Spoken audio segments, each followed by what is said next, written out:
Bienvenue sur Radio Espace dans les GG. Allez-y, mon cher Jacques Liwa. Mon colonel, nous avons entendu hier le procureur général à votre sujet. Il vous dit de rester dans les limites de vos responsabilités. Comment vous avez accueilli cela? Bon, merci pour cet appel, mais je ne sais pas qu'est-ce qu'il appelle limite de mes responsabilités. C'est tellement énorme que je serais très surpris qu'ils comprennent ce que c'est qu'un haut commandant. Il parle de quelle limite? Bien, il parle de quelle limite? Alors, il parle de quelle limite? On va vous expliquer. On vous accuse de séquestrer parfois des cadres que vous interpellez. Très souvent, vous ne respectez pas la procédure en la matière. Vous appelez des gens par téléphone et quand ils arrivent dans vos locaux, automatiquement, ils sont séquestrés. On vous reproche de ne pas vous soumettre à certains principes édictés par la loi. Qu'est-ce que vous en dites? Bon, je ne pense pas que son problème se trouverait à ce niveau, quoi. C'est que nous, on est dans une dynamique aujourd'hui de s'efforcer à remettre tout ce qui n'avait pas, à remettre sur les rails tout ce qui n'était pas avant. La crise, c'est à propos de la relation entre les officiers de police judiciaire, le parquet général et les parquets d'instance. Chacun de vous a la possibilité de fouiller dans le code. C'est quoi un procureur général par rapport aux OPJ? C'est quoi un procureur d'instance par rapport à un OPJ? La loi est claire là-dessus. Le directeur d'enquête, le gérant physique des OPJ sur le terrain, c'est le procureur d'instance. Le procureur général, il surveille l'activité de tous les enquêteurs, il surveille l'exercice de la police judiciaire dans sa zone de ressort. Mais imaginez un peu que chaque matin, il faut se réveiller en tant que procureur général pour dire tous les OPJ, demain ou ce soir, je vais vous voir. C'est pas moins de 300 à 400 personnes. Le problème, c'est à ce niveau. Et je suis bloqué là-dessus. Que les procureurs d'instance prennent leurs responsabilités, qu'ils gèrent directement les OPJ. C'est à eux qui dirigent. C'est eux qui dirigent les activités des officiers de police judiciaire. Bien. Et lui, il a pour mission d'animer et de coordonner l'ensemble des activités de ces parquetiers. Bien. Mais ils sont tous écrasés à nos jours. Ouais. Mon colonel Bala Samoura en direct ce matin chez les juges. Allez-y, Diba. Alors justement, mon colonel, les propos du procureur, je les reprends. Il dit « Le haut commandant n'est pas un officier de police judiciaire. Il ne doit interpeller ni convoquer. Ce n'est pas son travail. Il doit laisser la main libre aux citoyens et aux officiers de police judiciaire qui sont habilités par le parquet. » Alors, quelle réaction? Est-ce que le haut commandement peut convoquer un citoyen? Si oui, c'est sur la base de quelle loi? Toute la crise, je répète une fois de plus, c'est le fait que je suis en train d'insister que ce soit les parquetiers qui gèrent les OPJ. Que ce n'est pas son travail. Tout le problème, c'est à ce niveau. Ouais. Donc c'est un problème de personne, en fait. Non. C'est un problème de personne à vous écouter ce matin. Mais c'est pas compliqué, l'ami. C'est pas compliqué à comprendre. Demandez à tous les OPJ. Demandez à tous les procureurs d'instance. Je pense qu'il comprendra et qu'il reviendra sur les meilleurs sentiments pour que les choses fonctionnent comme ça doit fonctionner et qu'on trouvera cette page. Mais moi, je suis bloqué là-dessus. Les officiers de police judiciaire, ils ont pour directeur d'enquête tous les OPJ de Matoto, de Matam relèvent directement du procureur de Mafanko. Tous les OPJ de Dixine, de Matam, relèvent du procureur de Dixine. Ceux de Kaloum également relèvent du procureur de Kaloum. Et lui doit coordonner l'ensemble de ses activités à travers ces parquetiers-là. Demandez à n'importe qui dans le couloir là-bas. Ils vont vous dire comment ça doit fonctionner. Bien. Colonel Bala Samoura en direct chez les juges. Allez-y, madame. J'ai l'impression que vous et Charles Wright, vous dites la même chose, mais seulement il rappelle que vous, est-ce que vous, c'est dans vos prérogatives, parce qu'on suppose que les OPJ, vous l'avez dit, relèvent du parquet et de certains procureurs que vous venez de citer. Le problème, c'est le fait que vous interfériez dans le travail qui est fait par les OPJ. Est-ce que ce n'est pas là le problème? Même si vous supposez que derrière, il y a un débat de personnes, mais nous voulons éclairer ici la lanterne des auditeurs. Qu'est-ce qui doit être normalement? Vous, est-ce que vous avez le droit d'interférer dans le travail des officiers de police judiciaire? Madame, ce qu'il dit là, pour interférer, ce n'est autre chose qu'hier, il a convoqué tous les OPJ de Conakry qui sont environ entre 200 à 300, sans aucun avis de réunion. Ça ne peut pas marcher. Les gendarmes, nous travaillons avec le ministère de la Sécurité, nous travaillons avec le ministère de la Défense, nous travaillons avec le ministère de l'Administration dans le cadre du maintien d'ordre, nous travaillons avec le ministère de la Justice dans le cadre de l'exercice de la police judiciaire. Si vous voulez, il n'y a pas moins de 4 départements qui travaillent avec nous. C'est les mêmes gendarmes. Vous ne répondez pas à ma question, mon colonel. Est-ce que vous avez le droit d'interférer dans le travail qui est fait par les officiers de police judiciaire? Je viens, madame, j'en viens. Tout ce dont je viens de citer comme activité, c'est les mêmes gendarmes. Imagine qu'un seul se réveille le matin, il convoque ces gendarmes-là. J'ai droit ou pas de m'interférer ou pas? Et au-delà de ça, en ce qui concerne l'exercice de la police judiciaire, demandez à tous les procureurs quelle est l'autorité administrative ou judiciaire qui est le premier responsable du contrôle de la qualité des OPJ. C'est moi, c'est le commandant d'unité. Contrôle de qualité. La qualité du gendarme, du travail du gendarme, incombe en premier lieu au colonel Bala Samora. Et quelle que soit la position du gendarme, qu'il soit sur le territoire national ou externe, je contrôle la qualité. Je me rassure que toutes les formations données aux gendarmes, les gens sont dans les règles de l'art. Ils sont en train de se comporter. Est-ce qu'ils sont en train de respecter la loi? Y compris dans les procédures judiciaires. On peut comprendre que vous soyez le haut commandant, par exemple, quand il y a l'autorité administrative, quand il s'agit de faire des déploiements, ainsi de suite. Mais dans une procédure judiciaire... Dans une procédure, je dois me rassurer, tant qu'il y a la possibilité sur tout le territoire national, est-ce que les délais de garde à vue sont respectés? Est-ce que le gendarme est en train de faire ça, comme prévu, comme enseigné dans nos écoles? Ça, c'est mon travail à moi, ça. C'est pas un procureur tous les jours devant les gendarmes. C'est possible qu'ils viennent tous les jours, chaque fois qu'ils peuvent venir faire le contrôle. Mais le premier contrôleur de la qualité de travail des gendarmes, c'est dans une brigade d'abord, c'est le commandant de brigade. Au-dessus de lui, c'est le commandant de compagnie, commandant de groupement, commandant de région. C'est à nous de corriger, c'est à nous d'avoir un droit de regard sur ce qu'ils font les gendarmes. Parce qu'on a plus de possibilités de réprimer, de corriger, d'accompagner et d'éduquer nos gendarmes que d'autres autorités. C'est là le problème. Bien. Colonel Bala Samora, direct. Allez-y, madame. Alors, moi, je voudrais une autre précision, par exemple. À supposer que nous soyons dans un dossier, les OPJ mènent les enquêtes. Généralement, après les enquêtes, ils réfèrent directement le dossier au niveau du procureur. Par exemple, nous avons des cas où on dit que le dossier a été déféré au niveau du tribunal de première instance de Dixine. Là, c'est le procureur. Administrativement, est-ce que c'est pas différent, mon colonel, le travail administratif qui est fait et les procédures d'enquête judiciaire qui sont menées par ces OPJ-là? Parce qu'on dit que vous êtes... c'est ça. C'est quasiment pareil. On dit que vous êtes l'autorité administrative et non l'autorité judiciaire. Donc, c'est de faire cette part des choses. Et en même temps, on dit que vous n'êtes pas le directeur des activités des OPJ, donc pas le procureur de la République, que ce que vous faites, c'est comme si vous étiez un parquet. C'est ce qu'on vous reproche. Non. Imagine ce que je dis. Efforcez-vous juste à comprendre ce que je suis en train de dire. Pour que monsieur le procureur ait un dossier propre, fait dans les règles de l'art, sachant bien que la forme tient sur le fond, cette forme-là, c'est au commandant d'unité de faire en sorte que l'OPJ reste dans le cadre de la procédure. Ça, c'est à nous, ça. Ça relève à nous, que la loi le dise ou pas, mais c'est ça le rôle de la gendarmerie, les commandants d'unité de la gendarmerie. Si on ne le fait pas, mais ça va aller dans tous les sens. Et quand ça va dans tous les sens, c'est notre image, c'est nos efforts qui sont foulés au sol. Tous les parquetiers, prenez votre temps, allez-y tendre vos micros au procureur. Qu'est-ce que je suis en train de dire par rapport à ce qui doit être fait, ils vont vous le dire.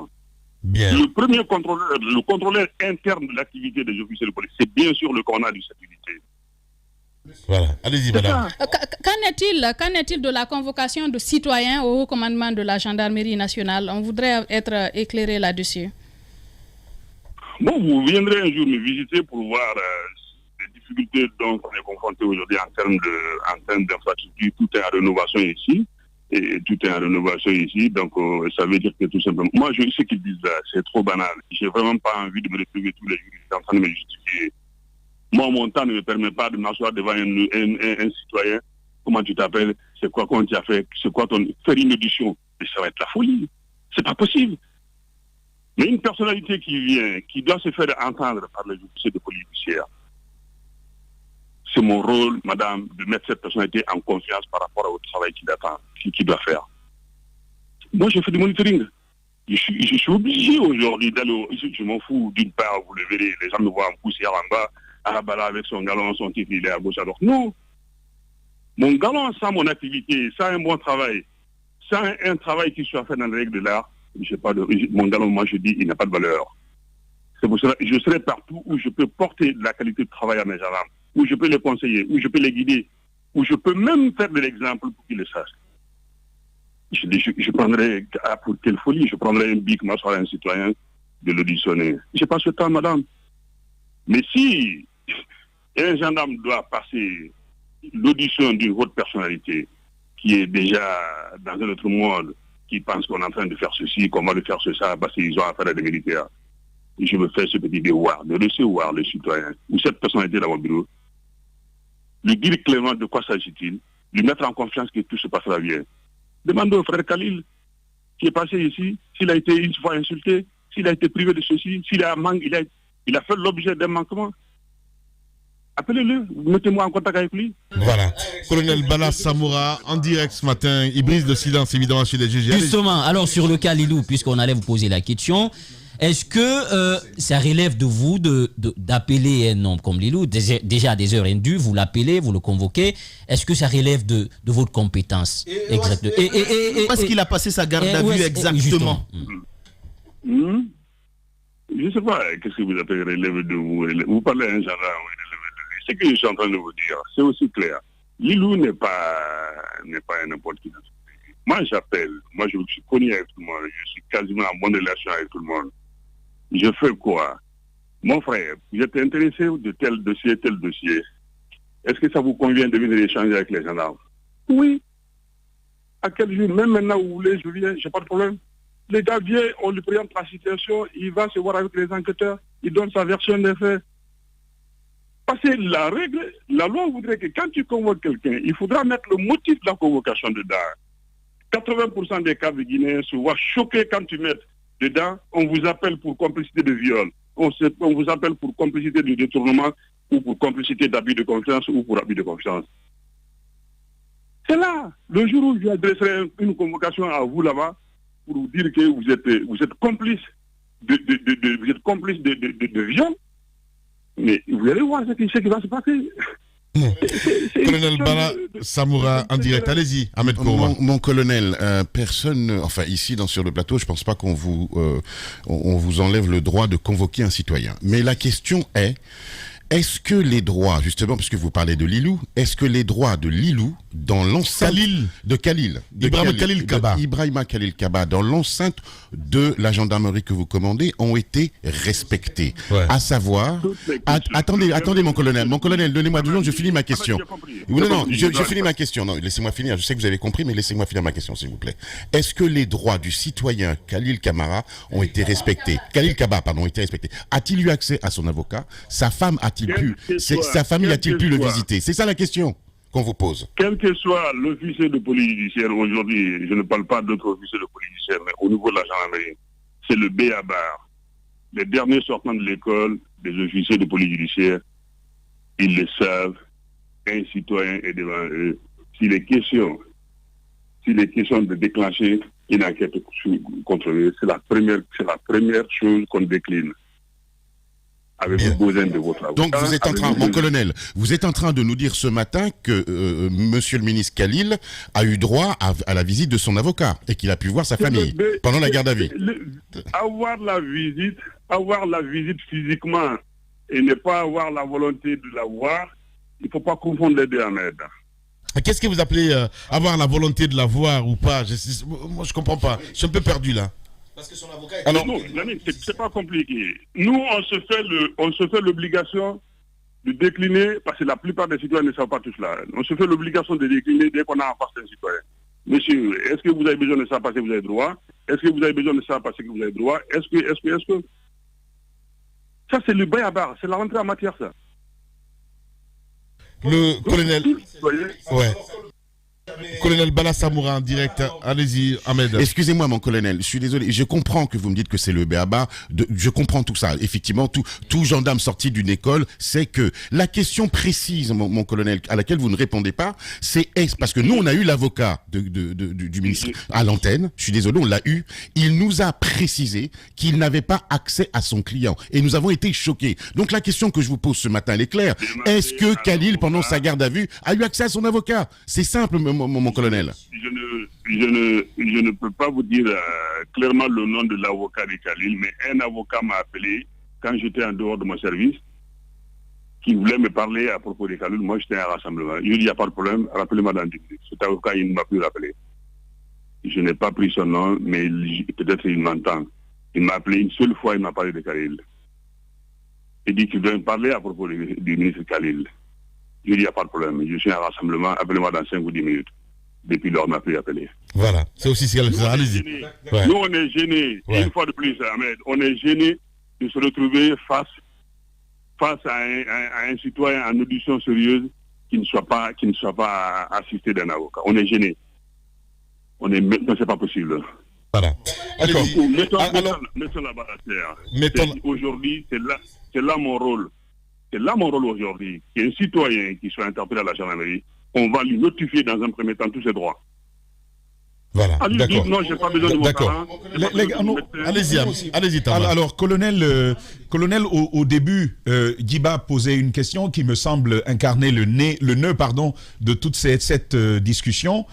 C'est le propos de Charles Wright qui dit que le haut commandant n'est pas un officier de police judiciaire. Or, pour entendre un accusé de quoi que ce soit, c'est souvent l'œuvre, en termes d'investigation judiciaire, d'officier de police judiciaire. Qui répondez-vous? Est-ce que oui ou non, vous êtes un officier de police judiciaire? Je vous laisserai le temps vous-même de le lire. Je ne serai pas là de vous dire qui je suis. Une fois de plus, officier de police judiciaire, là où il a des soucis, mon temps ne me permet pas d'auditionner un citoyen. Tout son problème, c'est là-bas. Je ne peux pas le faire, je n'ai pas le temps pour ça. Mais il ne peut pas dire que un officier de gendarmerie, que ce soit Bala Samoura ou pas, un officier de gendarmerie n'est pas un officier de police judiciaire. Le seul obstacle, il le sait, tout le monde le sait, compte tenu de la spécificité du profil des gendarmes engagés en maintien d'ordre. Il ne peut pas faire le maintien d'ordre et après se retrouver encore auditionner les mêmes personnes qu'ils ont interpellées. La loi, elle est claire là-dessus. Alors, j'ai pas bien compris la réponse. C'est vraiment une question de type oui ou non, colonel. Est-ce que, parce que j'ai souvent entendu, même avec le général Baldé, qui disait je suis le premier gendarme de la République, je suis au service de la justice. Est-ce que vous êtes un officier de police judiciaire, oui ou non? À 100%. Voilà, aussi simple que ça. Allez-y, Antoine Kourouma. Oui. Le premier même. Le premier officier de police. Le premier officier de police judiciaire, voilà, il l'a dit. Mon colonel, vous semblez ne pas reconnaître les accusations portées à votre encontre. Pourtant, il y a beaucoup d'éléments. Il y a beaucoup d'éléments qui ont été cités bien avant le cas Lilou. Il y a le cas Sadou Nimaga, il y a le cas de Ahmed Kanté, dont l'épouse, dans la presse, avait fustigé le fait que son mari n'ait pas eu droit à une convocation, qu'il a été séquestré pendant des jours dans vos locaux. Dites-nous, est-ce que tout ce que les gens disent par rapport aux séquestrations et aux convocations qui ne sont pas dans les règles de l'art, est-ce que tout ça c'est des inventions, mon colonel? Voilà, je ne serai vraiment pas là pour traiter tous ces cas-là one by one, mais rassurez-vous, et nos portes sont ouvertes. Dès que vous apprenez qu'il y a un manquement à la procédure... Non, la question elle est précise, répondez à la question. Les grandes gueules. Le cas Ahmed Kanté, le cas Nimaga, ça a été des cas illustratifs de ce que nous disons. Ils disent avoir été séquestrés chez vous. Ahmed Kanté n'a jamais fait l'objet d'une mesure de garde à vue. Il n'a jamais dormi à une gendarmerie. S'il a dormi dans une gendarmerie, qu'il envoie la preuve. Demandez-le. Voilà. D'accord. La dernière question, mon colonel, c'est lié aux casses des bâtiments actuellement. Depuis vendredi, on a vu des casses des bâtiments à la Kamayenne, à Dixine. Dites-nous sur la base de quoi ces mesures sont exécutées. Parce que on vous accuse... Merci, je vous souhaite bonne journée. Non. Mon colonel, vous n'allez pas lâcher ça comme ça, c'est pas possible. Je sais que c'est une patate chaude. Mais bon, non, c'est une patate très chaude. Il n'y a pas de patate chaude chez moi, David. Non, mais je comprends très bien, parce que si vous ne voulez pas répondre à cette question, il n'y a pas de problème. Voilà. On aura l'occasion peut-être de vous inviter ici. Dernière question, Madame Hiro, dernière question. Moi, j'ai relevé quelque chose dans vos propos, mon colonel. Le simple fait qu'on soit obligé de passer par vous, parce que vous avez dit, c'est pas vous qui avez notamment auditionné Lilou, l'ancien ministre des Affaires étrangères, mais le simple fait qu'on soit contraint de passer par vous pour que l'avocat ait accès à son client, est-ce que ce n'est pas un problème? Parce que ça veut dire que si vous êtes occupé, l'avocat ne peut pas avoir accès à son client. Normalement, les autres qui sont là devraient être censés comprendre que le client a forcément, nécessairement besoin de son avocat pendant l'audition. Oui ou non? Et pour enchérir sur la même question, puisque vous partez... Imaginez que le terme contrainte soit une réalité, pour dire que les gens sont contraints à passer par moi. Sur tout le territoire national, c'est-à-dire aucun procureur, aucun avocat n'a accès à un citoyen qu'il faut passer par là. C'est pas ça, madame. Vous avez pris au mot tout à l'heure. Vous avez dit que l'avocat vous a joint, que vous ne savez pas s'il a essayé de vous joindre plus tard. Pourtant, lui, il a dit qu'il a voulu avoir accès à son client. Il n'a pas pu. C'est la question que je pose. Est-ce que ce n'est pas une contrainte pour ce cas spécifique? Il était obligé de vous appeler, vous, pour avoir accès à son client. Est-ce normal en matière de droit? Tout gradé, tout commandant d'unité, tout chef gendarme a possibilité de s'inviter dans ces genres de blocage dans une unité de gendarmerie. Moi, je ne fais pas de frontière pour ça. Ils peuvent joindre n'importe qui, ils peuvent même exiger aux gendarmes de laisser voir son client. Parce que le gendarme, il est conscient que c'est le droit. D'accord. Mon colonel, il y a un juriste qui dit que il faut une habilitation de la part du procureur général qui est renouvelée chaque année. Cette habilitation est renouvelée chaque année. Le procureur qui doit l'habiliter dit clairement qu'il n'est pas OPJ. Je sais qu'ils sont assis derrière, ils sont en train de vous écrire, mais être officier de police judiciaire et pouvoir l'exercer dans une période donnée, c'est pas pareil. Voilà. Mon colonel, dernière question, s'il vous plaît. Moi, que répondez-vous? Que répondez-vous à ceux qui vous accusent de vous substituer à la justice? Bon, imaginez un peu que tous les jours, moi, je suis là en train de répondre one by one à ce point. Suivez-moi, prenez vos micros, vous me suivez. Vous allez voir ce que Bala Samouraï fait. Bien. C'est ce qu'on va faire jeudi d'ailleurs, hein, si vous permettez, mon général. On va vous suivre. Partout vous entendez que je suis en train de travailler. Envoyer des émissaires qui me suivent sans même me faire savoir qu'ils sont là. Mon colonel, alors je prends acte de l'invitation et je vous promets de venir la prochaine fois avec une caméra pour vous suivre dans votre travail. Caméra cachée, je souhaite. Merci beaucoup en tout cas, mon colonel, d'avoir accepté notre invitation ce matin. C'était donc le colonel Bala Samoura en direct chez les GG. L'émission continue.